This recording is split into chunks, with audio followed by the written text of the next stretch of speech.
light-skinned Sherlock Holmes is back to solve another mystery. Last week, if you remember, I hope you remember, I hope you was writing it down, right? Last week, we had solved the mystery of George Reeves, right? He was the first Superman, and he was found dead in his own bedroom, butt-ass naked, and we came to the conclusion that it was the mafia dude. He paid the 4 people to kill the guy. That's what happened. All right, we solved that one.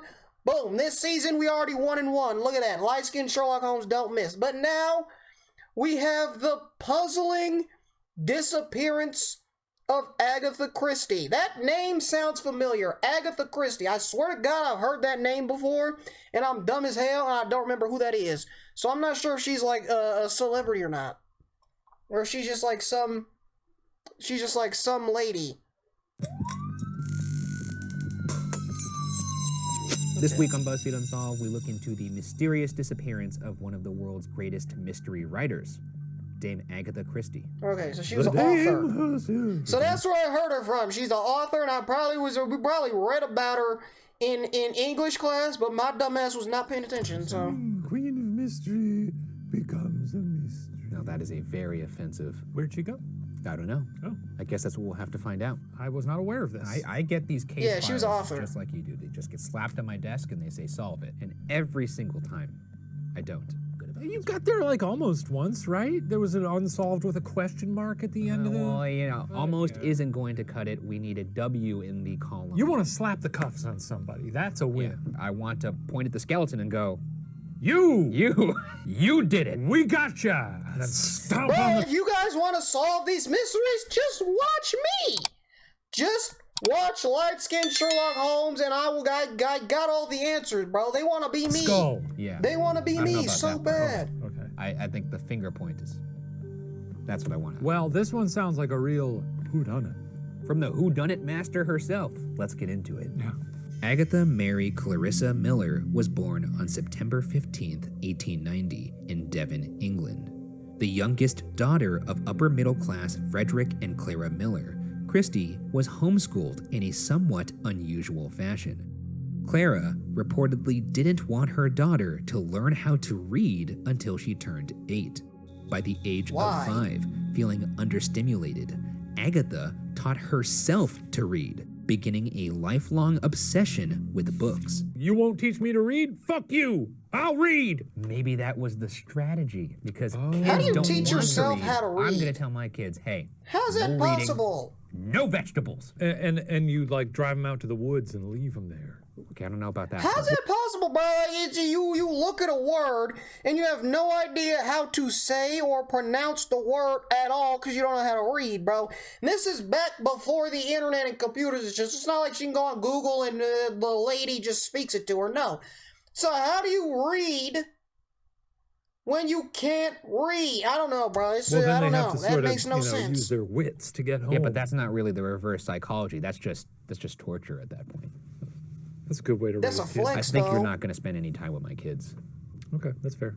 In 1912, Agatha met a dashing young aviator named Archibald Archie Christie.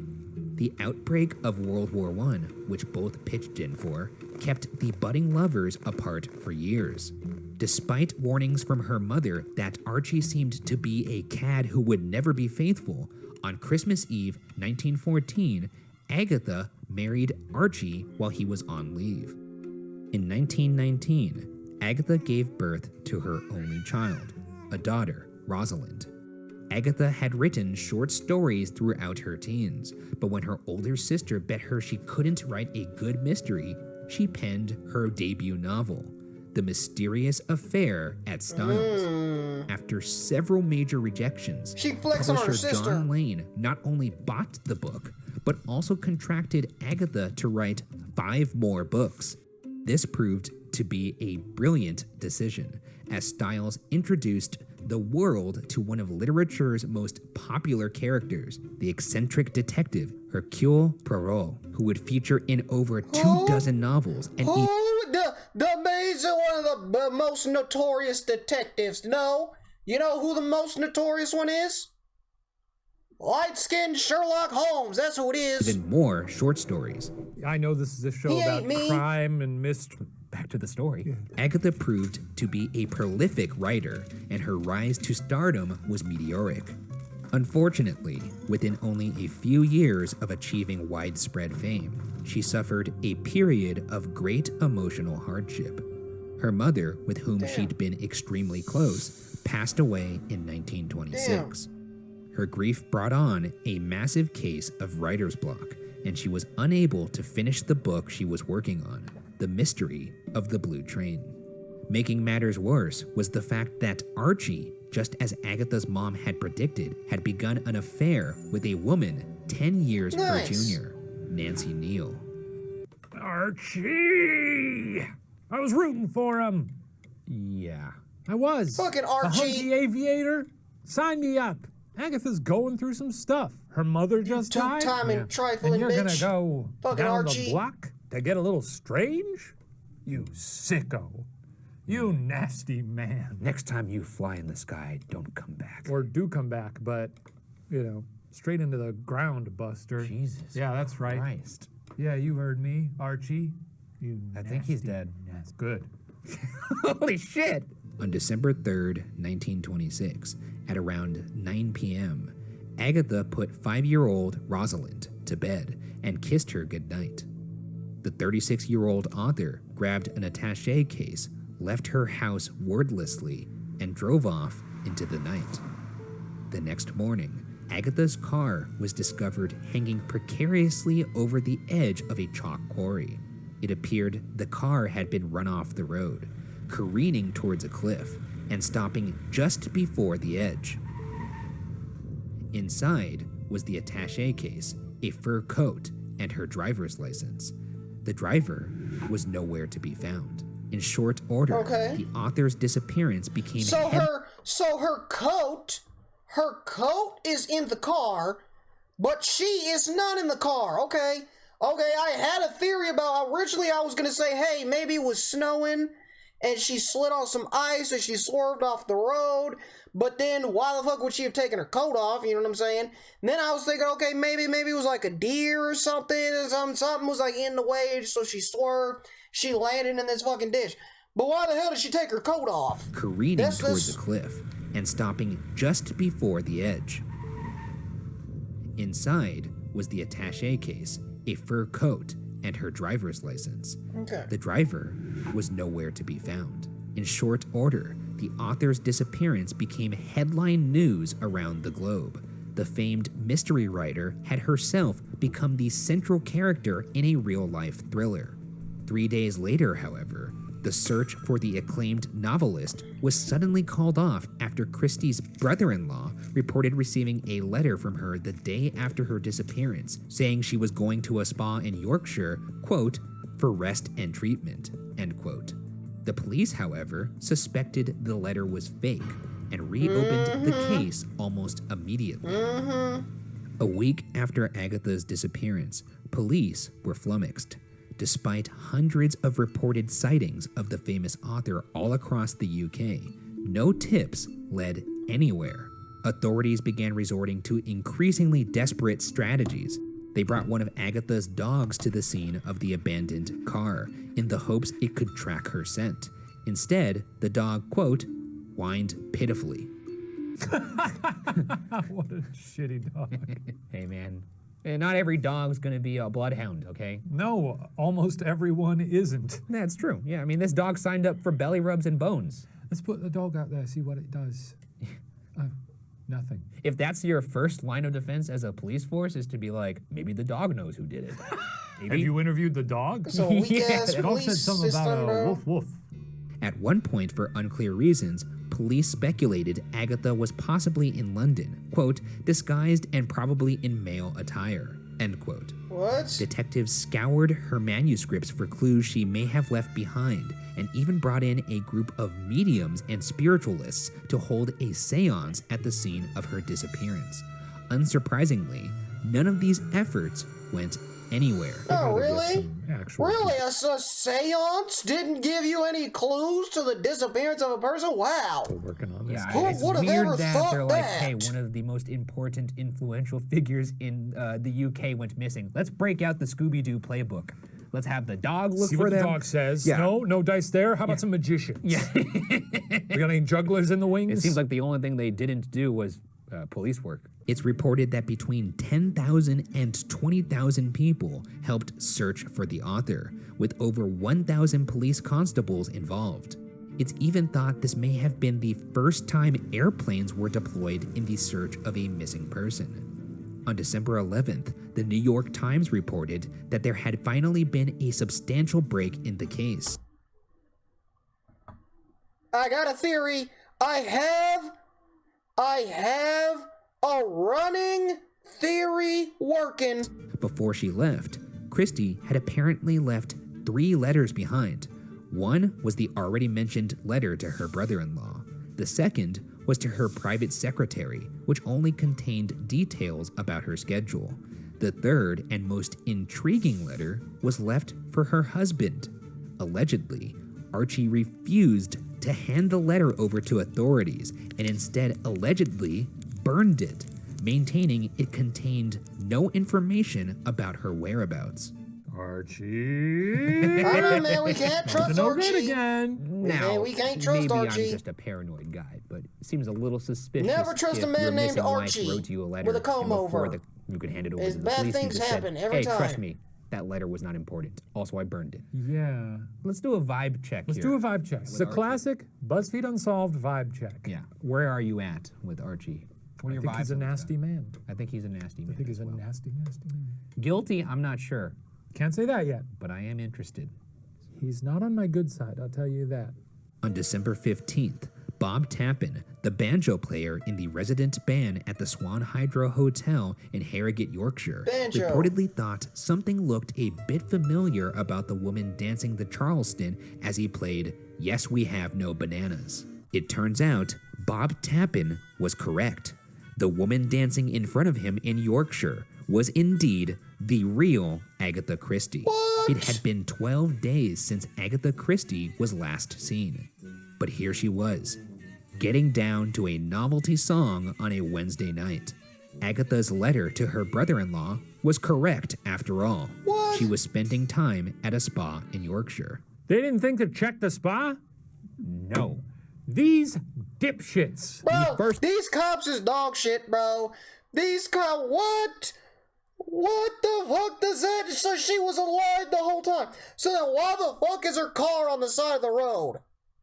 What happened? She break down? She just walked the road? Like, what was that? Thing that happened in this case was they got a letter from her brother that I said, have a theory now. I have another theory. hey, My I'm in my Yorkshire. first theory is just And they were gone. like, bullshit. Now Call let's the magician. get her dog Here's what on- I'm thinking happened at this point. Up to this point, right?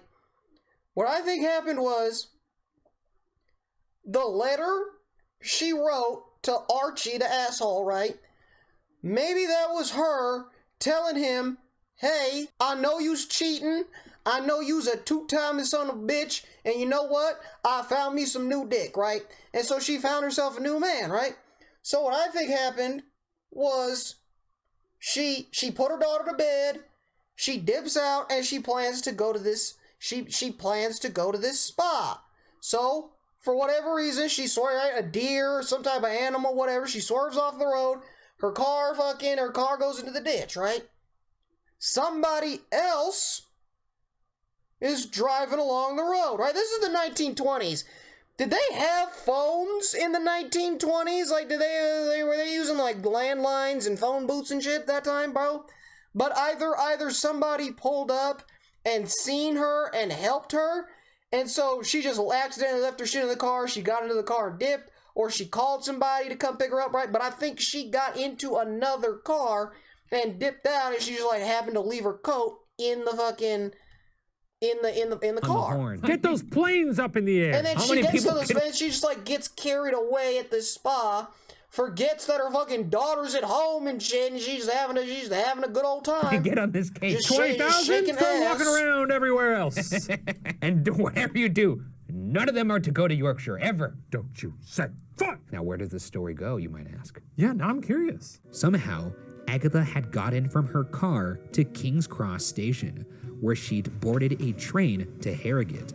She had virtually no luggage, but was having a pleasant and uneventful stay, joining in on balls and dances and receiving spa treatments. Despite the fact that she was the subject of a nationwide search, no one seemed to bother her, perhaps because she had checked in under an assumed name, Mrs. Teresa Neal. She's good at coming up with fake names. Shall I remind you what the name of the mistress was? Teresa Neal? It was Nancy Neal. Nancy Neal. So she did know. So she did. See, I told you, she did know. I mean, also just smart to, use real names as your fake names, I guess, right? That's true. After Tappin notified police of the lauded author's whereabouts, Archie traveled to the hotel to pick up his wife. Snitch. Reportedly, Agatha greeted her husband with a, quote, stony stare, apparently at a total loss for who the man was. Archie told reporters, quote, Bro, I've got another running theory now.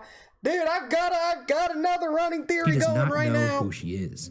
She has suffered from the most complete loss of memory, end quote. At what point does she lose her memory? Because she still made it to where she needed to go, so if she lost her memory before then, is she on autopilot? Does the mind retain its sort of intentions and short-term goals? That's gotta be freaky to be like on the road and like, well, I know where I'm going, but I don't know who I am. Yeah, but how many times have you been driving, daydreaming, listening to some tunes on the radio, and then you're like, whoa, I'm at the destination I was supposed to go to? That makes sense. I black out every time I get behind the wheel. Yeah. When I got to set today, I was like, yeah. Wow. Yeah. Every time Ryan gets here, he screams, where am I? Who am I? And then I scream, I figured out teleportation. And we say, no. And they had to talk me down every time. We have this conversation so often. I wouldn't recall. When asked by reporters pointedly and explicitly why his wife chose the name Neal, Archie deflected, saying she had no idea who she was, and pointed to the fact that Agatha had apparently placed ads in the newspaper under that name in the hopes a relative would come forward and help her learn about herself. After the incident, Agatha and Archie lived I think he's capping. apart, with the author taking up residence with her daughter in a London flat as she underwent a course of psychiatric treatment. According to Agatha, this therapy gradually restored her memory. In 1928, she and Archie officially divorced. Finally free from her stressful relationship, Agatha was able to complete The Mystery of the Blue Train. That year, she also fulfilled a lifelong dream to travel on the Orient Express, which would eventually inspire one of her most famous novels, Murder on the Orient Express. In 1930, Agatha married archaeologist Max Malowin. During her second, happier marriage, Agatha continued to write prolifically, sometimes completing 2 or 3 books a year. She did, however, avoid writing about at least a couple subjects. In her autobiography, Agatha wrote neither about her disappearance nor the disillusion of her first marriage, saying only, quote, there is no need to dwell on it, end quote. Kick ass if all of the rest of her novels were just about pilots being murdered. That would be actually pretty amazing. Also, just incredibly British. No need to dwell on it. That's true. No. With Agatha Christie back safe and sound, though clearly reluctant to speak about what occurred, it's time we dive into theories surrounding just what happened that December. So she's not okay. So the mystery was the 12-day disappearance, right? Okay. Before we get into these theories, let me tell you mine. Let me tell you what mine is, right? Here's what happens, right? She finds out that her husband is a two-timing, trifling piece of shit, right? She finds out. That's how she knew the last name of the girl that he was cheating with, right? She finds out, she knows who this person is, blah, blah, blah, blah, whatever, right? So, she wants to confront this girl, right? She want to beat her ass. She want to beat the dog shit out of this girl for fucking her husband, right?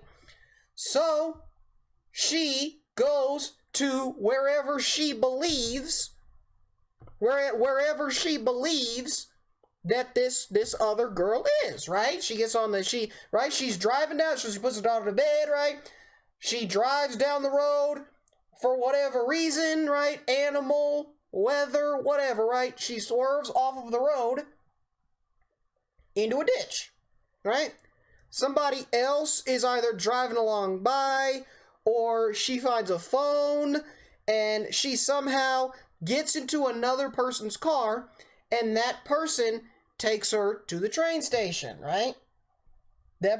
She probably thought that it was gonna be like a short trip, right? She didn't have any bags with her.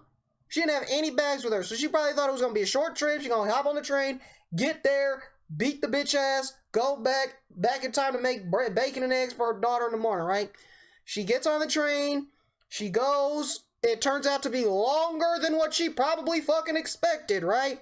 And then she gets to where she's going, she gets to that spa, she gets to that club where she starts like shaking ass, right? She gets carried away because she's having a grand diddly old time, right? She checked in with the fake name because she didn't want anybody to know that she was there. She didn't want to tip anybody off and possibly alert the girl she was going to beat ass, right?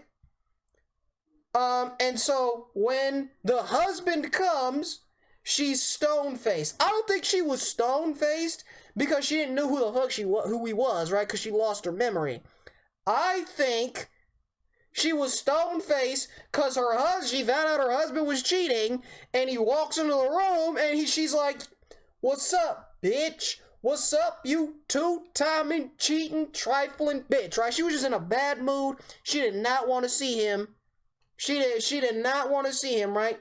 When he was talking about she put ads in the paper, either he was capping, because we know he's a fucking liar, right?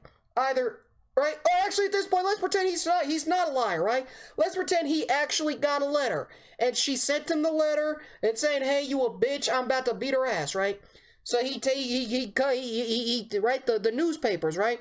Maybe she put the ads, a death stare. Yes, a death stare. Maybe she put the ads in the newspaper saying, "Hey, I'm looking for my relative," so that she can look for the exact specific, she can get in contact with the mistress so she could beat her fucking ass, dude. And I think it just took a lot longer than it was fucking supposed to, bro.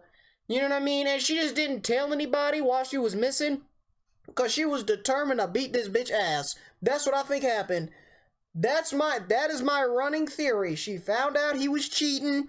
She went to beat her ass, and it took longer than necessary. That's my running theory. But we gotta listen to the other ones. You know what I mean? 1926. Our first theory is the whole ordeal was a publicity stunt. This was one of the earliest theories. This is also very possible. When first Agatha went missing. Her novel, The Murder of Roger Ackroyd, had been released earlier that year, and the theory goes that Agatha knew that if she went missing, her enormous popularity would mean she'd be headline news, thus driving sales. One big hole in this theory is the fact that the book had already been incredibly popular without the need for a stunt. When asked if she could fake her own death, Agatha's secretary replied, quote, "It is ridiculous. Mrs. Christie is quite too much a lady for that." And I don't know, man. Hey, I buy it. yeah. Wait, what? I buy it. That it was a publicity stunt? Yeah, I mean, it doesn't seem that far off. One, all you have to do to the secretary is say, "Yeah, just tell them I'm far too much a lady for that." Okay, But gotcha. Here's 10 quid. And if the 10 novel quid. was a success, who's to say? There's a lot of successful novels out there. Doesn't mean all the authors go on to become, historic figures in literature. So maybe she really wanted to cement herself in the public eye, and that'd be a good way to do it. I think that was a great idea. I feel like the book was already a hit. Counterpoint, she also hated the limelight. She did not like that. She also had stage fright. Exactly. Exactly. That's why she went in a different name. Because she didn't want, because if she wrote, yeah, I'm Agatha Christie checking in, then people are going to be like, oh my gosh, Agatha Christie's here. Oh my gosh. And then paparazzi swarming, fans swarming, right? You know what I mean? So that's why she used the other name. Much for someone of that makeup. Counterpoint, mon frere. She's going to a spa, so she clearly likes a little luxury. I'm thinking maybe she got used to that sweet, sweet quiche. You know what I'm saying? Counterpoint. What? See? She checked in under a false name. Got away. She got carried away. Yes, but I'm saying that's part of the ruse to get more famous, to get more money. This is all part of it. Are you counterpointing Yes, me? I am. You son of a bitch. I know, I'm doing it. I mean, the end goal here, of course, yeah, she checked in a fake name because that's just adding to the narrative here. Counterpoint. You're keeping track of this? In a spa, when you get a massage, they put your face in that little toilet bowl thing. They can't even see your face. They wouldn't even know it's her. You're missing the point. Exactly. You're missing the point. Our second theory is that Agatha intentionally set the whole disappearance up to cast a public spotlight on, and thus humiliate, her husband for his adulterous ways.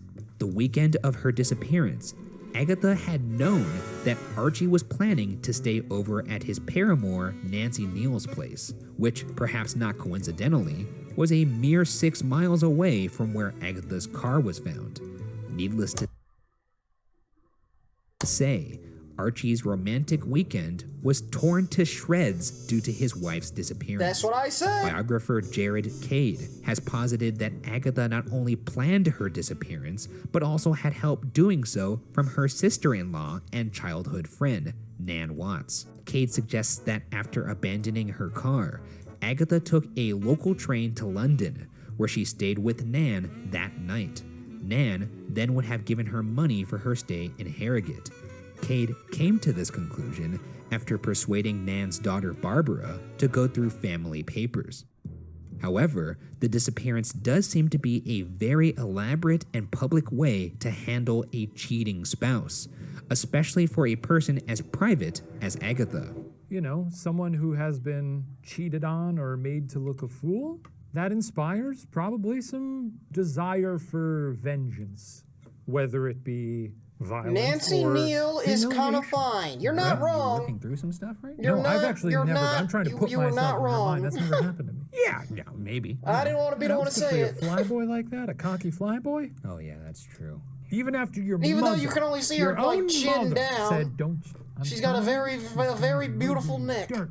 That's true. And then you say to your mother, "Fuck off, Mom." Our final theory is the one put forth by Agatha herself, which is that What? she suffered from memory loss due to her car crash. In February 1928, Agatha was interviewed by the Daily Mail about her disappearance, the one and only time she ever spoke about the incident. The author felt it necessary to explain the events to the best of her ability, as she had continued to be torched by the media with speculation that the whole ordeal had been made up. According to Christie, she had been suffering from insomnia before her disappearance, sleeping on average only 2 hours a night. Christie was known to suffer from bouts of despondency and depression, and on the day of her disappearance, she was even having suicidal thoughts. Quote, "I just wanted my life to end. As I passed by Newlands Corner that afternoon, I saw a quarry, and there came into my mind a thought of driving into it. However, as my daughter was with me in the car, I dismissed the idea at once." I thought the daughter was End quote. sleeping.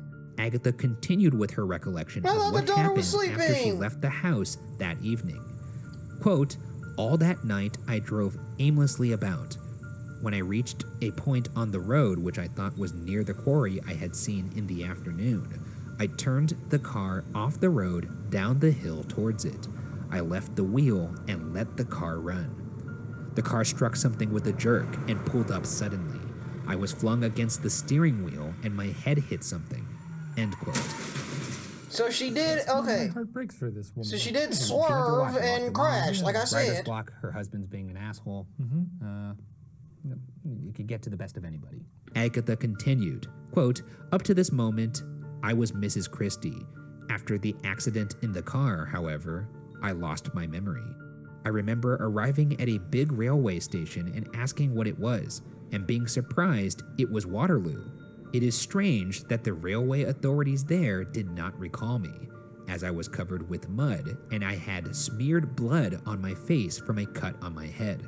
End quote. Yeah, that probably sticks out, huh? One, the fact that she's covered in mud and has blood on her head, but also like, hey, that kind of looks like Agatha Christie. Do people know what authors look like? At this time, she was one of the most famous people. I recognize Stephen King. Well, I mean, it'd be hard to miss him. Yeah. Other than that, James Patterson? I don't know what he looks like. James Patterson could come up to me on the street and kiss me on the mouth. And I would say, nice to meet you. You know, who are you? That's what you would say? Yes.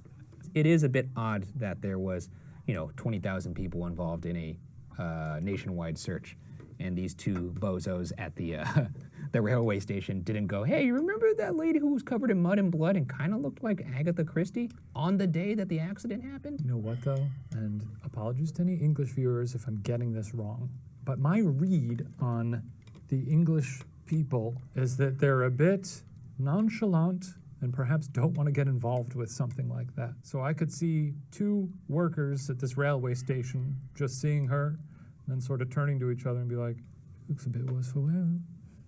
I hope you're ready for the wrath of the UK that's going to come at you on Twitter. You're going to hear things like, I don't know if I agree with that. That Shane's a bit of a disagreeable fellow, no? Quote, I then remember arriving at the hotel in Harrogate. I was still muddy and showing signs of my accident when I arrived there. I had now become, in my mind, Mrs. Tessa Neal of South Africa. End quote. During the interview, Agatha expressed a near nostalgia for her lost time. Quote, as Mrs. Neal, I was very happy and contented. I had become, as it were, a new woman, and all the worries and anxieties of Mrs. Christie had left me. Okay. When I was brought back to my life as Mrs. Christie again, many of my worries and anxieties returned, and although I am not quite well and cheerful and have lost my morbid tendencies completely, I have not quite that utter happiness of Mrs. Neal. End quote. God, I'd love to go into a fugue state. Interesting. You wouldn't want to? You know what? If I could be guaranteed that there wouldn't be lasting damage and to know that I would come back from it, yeah, it'd be kind of fun. Critics of Agatha's account wonder how she could have seen newspapers plastered with her own face throughout her stay and remain oblivious. Exactly. The author addressed this during the interview. Quote, I read every day about Mrs. Christie's disappearance and came to the conclusion that she was dead. I regarded her as having acted stupidly. I was greatly struck by my resemblance to her and pointed it out to other people in the hotel. It never occurred to me I might be her, as I was quite satisfied in my mind as to who I was. I love the idea of this bloody, muddy woman walking around the hotel with this newspaper and being like, can you get a load of this stupid bitch? Or just being like, you think this looks like me? Do you? How about now? I would be like, well, she can't be me because I'm covered in blood and mud. Agatha further detailed how, by spending time with doctors and relatives, she was able to gradually remember who she was. After the interview, it appears few were convinced she was telling the truth. The Irish Times went so far as to call her version, quote, as complete a work of fiction as anything she had written, end quote. One inconsistency critics continued to point to was that Agatha's story didn't add up. Literally, the money didn't add up. Many were suspicious about how Agatha, as Mrs. Neal, could have afforded the hotel stay, including the spa services, new clothes, and indulgent drinks and meals. In the interview, however, Agatha noted she'd originally left the house with 60 pounds. Today, 60 pounds would be the equivalent of about 3,800 pounds. I would assume that would cover a week at this hotel. Well, so, what are they, looking at her bank account? Whatever, they don't know. Yeah, she could have had some funny money. We've all got a little walking around money. Yeah, funny money. Funny money. I actually believe her. You believe her? I do think that this is what happened. I know it sounds crazy, but it sounds too crazy for it not to be true. You know what? I don't know, man. I'm compelled to different degrees on these different theories, but because she was around after this and has given her own account of it, I am going to believe her on this one. Yeah. Because it's an opportunity we're rarely afforded on Unsolved. If this is her story, then I think we owe it to her to buy it. No one was really hurt, you know. No, that's true. You know, I mean, some pride was hurt on Well, on the police force and her husband. I think they can handle that. I think they could handle that. And they're all dead anyway, so Yeah, I guess so. probably. Yeah, I agree with you. And also, like I said, it's stranger than fiction, in my opinion. So yeah, you know what? Yeah. Okay. Agatha's last public appearance was for the 1974 film premiere of Murder on the Orient Express, starring Albert Finney as Hercule Poirot. Who? The author reportedly thought the film was a fair adaptation, though did note the famed detective's mustache was not nearly luxurious enough. What does that mean? Agatha Christie passed away peacefully on January 12, 1976, at age 85. The novelist, poet, and playwright wrote 75 novels, including 66 detective novels and 14 short story collections. Her works have sold over 100 million copies and have been translated into some 100 languages. And while she was responsible for some of the most popular mystery stories ever told, perhaps Agatha Christie's greatest mystery, what really happened after she drove into the night one December Friday in 1926, remains unsolved. Okay, here's what I think happened. I'll give you my final theory. Here's my final theory, right? She finds out that her husband's cheating. Right?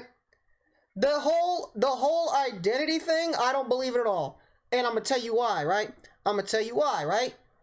She finds out her husband's a two-time and trifling piece of shit. She finds out she knew who the woman was, right? They told us. She knew who the woman was. That's how she knew to use that last name, right? What I think happened was she goes to beat the bitch ass, like I was saying. She goes to beat that bitch's ass, right? She has that accident, right? It's a fact that she had an accident. She has the accident, right? She's hurt. She's injured, right?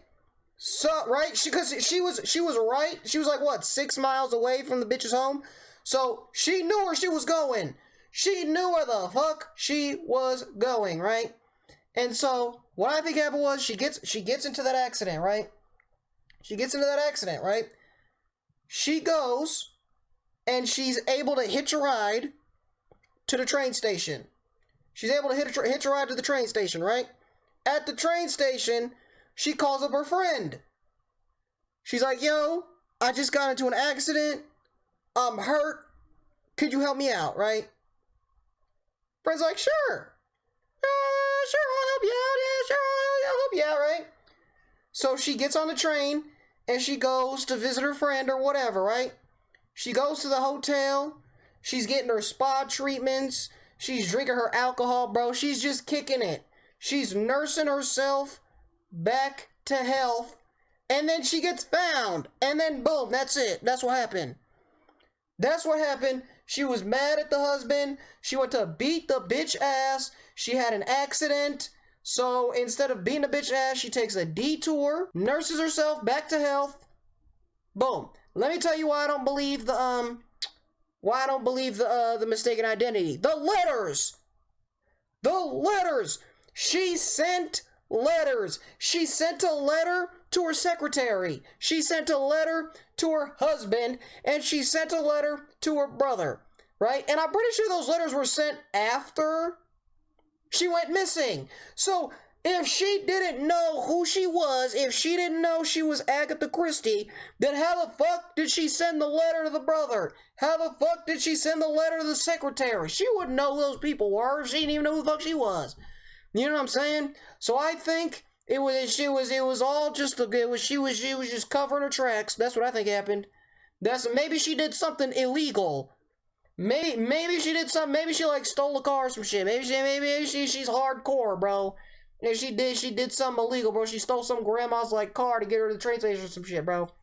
But I don't know, man. I fully feel like that's what happened.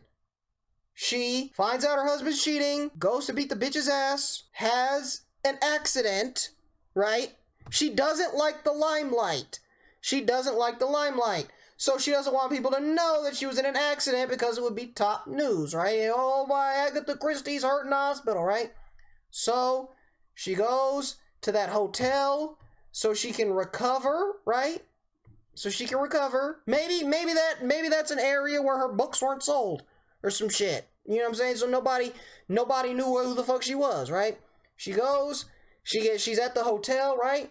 She sees that she's missing, so she wants to inform her people that she's good to go. She's not hurt. She's not dead.